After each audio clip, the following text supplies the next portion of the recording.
शिव महापुराण की कथा कहती है त्रिवेणी का पौधा घर में नहीं लगाया जाए। कई लोग इतने चतुर होते हैं कि घर में ही त्रिवेणी लगा लेते हैं कि गमले में आंवला लगा लिया, पीपल लगा लिया, बड़ लगा लिया।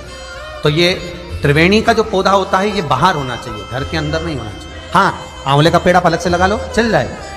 पीपल का पौधा छोटा लगाओगे, थोड़ा समय तक, जब तक पीपल बड़ा ना हो, तुम्हारे सिर पर छाया नहीं हो, तब तक तो आप घर के अंदर लगा सकते हो। पर पीपल बड़ा हो जाए और उसकी छाया आपके सिर पर आने लगे तो उस पीपल को घर में नहीं रखना, उसको बाहर लगाना। आंवले का पौधा आपको बड़ का पौधा छोटा हो, उसकी छाया ना पड़े, तब तक आप पूजन के लिए लगा लो, मना नहीं है। पर बाद में जब छाया सिर पे आने लगे तो बड़ को भी आपको बाहर लगाना पड़ेगा।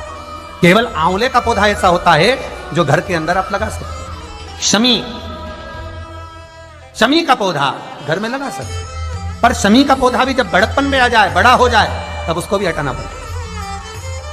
शंकर भगवान को जो बेलपत्र चढ़ती है, शमी पत्र चढ़ता है, उसमें बेलपत्र का जो पौधा है वो परमानेंट कितना भी बड़ा हो जाए वो सुख देगा। पर शमी का पौधा भी ज्यादा बड़ा होगा तो वो आपको हटाना पड़ेगा, ले जाकर लगाना। छोटा रहेगा चलो, पर निवेदन है कि बड़, पीपल और आंवले की त्रिवेणी आप गमले के अंदर ना बनाएं।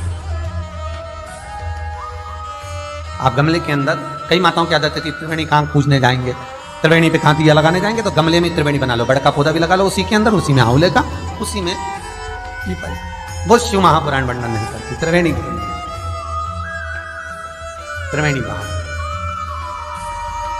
त्रिवेणी का पौधा बाहर हो, घर के अंदर नहीं। क्यों? शिव महापुराण की कथा में स्पष्ट कहा गया, जहां त्रिवेणी का पौधा गमले के अंदर होता है वहां उस स्थान पर महाराज कहीं ना कहीं क्लेश का भाव होता है, उस घर में शांति नहीं होती। क्यों? तो उसका भी व्याख्यान गरुड़ पुराण में कहा गया। क्या वर्णन किया गरुड़ पुराण में? कि जब जीव आत्मा को लेकर आया जाता है, सारे सुख दुख सब भोगने के बाद में कुछ समय के लिए उसको पितृलोक में जब लाया जाता है। हर हर महादेव, श्री शिवाय नमस्तभ्यम भक्तों। हमारे पूजनीय प्रदीप जी मिश्रा के चरणों में हमें नमन करना चाहिए, क्योंकि उनकी वजह से आज हमारा हिंदू धर्म इतना जागरूक हो चुका है कि हमारे घर के बच्चे भी मंदिर की सीढ़ी चढ़ने लगे हैं। और हमारे आदरणीय गुरु जी के उपाय इतने काम कर रहे हैं कि शायद डॉक्टर की ना दवा गोली काम कर रही है, बस उपाय कर लो अपना काम बन जाता है। और हमें इस बात की भी खुशी मनानी चाहिए कि हमारा जन्म हिंदू धर्म में हुआ। और ऐसे ही उपाय के लिए हमारे चैनल को सब्सक्राइब और वीडियो को लाइक जरूर कर रखें, ताकि आने वाली वीडियो आप तक सबसे पहले पहुंचे। हर हर महादेव। पितृलोक में आने का जो प्रवेश द्वार है, उस द्वार में जब वो जीवात्मा सारे दुख भोग कर, तकलीफ भोग कर वो जीवात्मा जब प्रवेश करती है तो उसको लगता है कि यहाँ पर फिर मुझे कहीं तकलीफ का अनुभव होगा, तो वो अंदर प्रवेश नहीं करती है। त्रिवेणी का जो पौधा होता है, उसी पौधे के नीचे वो जीवात्मा कुछ देर विश्राम कर लेती है।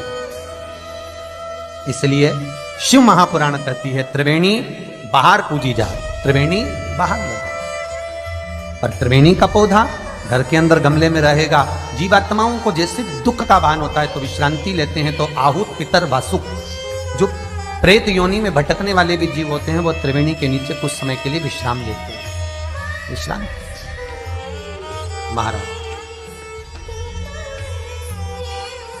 तो शिव महापुराण में और गणेश पुराण के अंदर एक बहुत सुंदर प्रसंग, गणेश पुराण में जैसे दुर्गा का प्रसंग कहा गया है, कल उस प्रसंग को थोड़ा वर्णन करेंगे गणेश पुराण के, कि कौन सी दुर्गा किस चीज के लिए लाभदायक है। तो गणेश पुराण में शमी के जो पत्ते का वर्णन करा गया, तो उसमें स्पष्ट कहा गणेश पुराण में कि यदि एक लोटा पानी, एक कलश जल, उसमें चंदन घोलकर, अक्षत के 5 दाने और पीपल के 2 पत्ते उसमें डालकर शमी के पेड़ के ऊपर उस जल को समर्पित कर कर आप अपनी कामना बोलकर जिस कार्य के लिए जाते हैं, वो कार्य मात्र 3 दिन में सफल हो जाता है। मात्र 3 दिन लगे। गणेश पुराण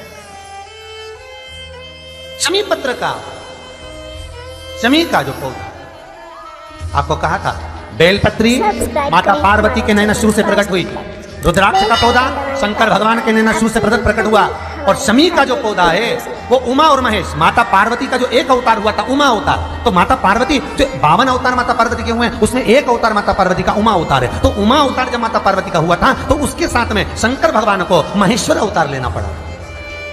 महेश्वर अवतार भगवान शंकर ने लिया। तो उमा और महेश्वर का जब मिलन हुआ था, उस मिलन के दृष्टिकोण से, उस मिलन की दृष्टि से शमी का पौधा उत्पन्न हुआ। शंकर भगवान की जो जलाधारी है, बस उस जलाधारी का मुख उत्तर का होना चाहिए। घर में भी अगर शंकर भगवान का शिवलिंग रखते हैं अपन, तो शंकर जी की जो जलाधारी का मुख होता है वो उत्तर का होना चाहिए। उत्तर।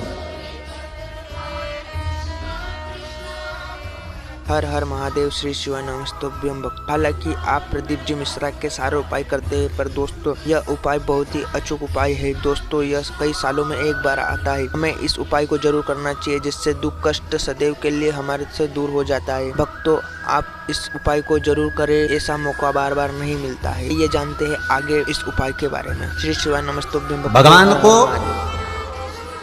जब भी बेलपत्र आप शिवलिंग पर समर्पित करते हैं, तो ये डंडी का मुख आप जहां बैठकर कर रहे हो, आप उधर बैठे हो, इधर बैठे हो, इधर बैठे हो, जहां तुम भगवान शंकर के सामने बैठे हो, इस डंडी का मुख तुम जिस जगह पर बैठकर बेलपत्र समर्पित कर रहे हो, तुम जिस जगह बैठकर बेलपत्र चढ़ा रहे हो, तुम जिस जगह बैठकर बेलपत्र को भगवान शिव को समर्पित कर रहे हो, इस डंडी का मुख आपके ठीक विपरीतता के भाव में होना चाहिए। भगवान शंकर को जहां बैठकर चढ़ाओ, डंडी का मुख विपरीतता।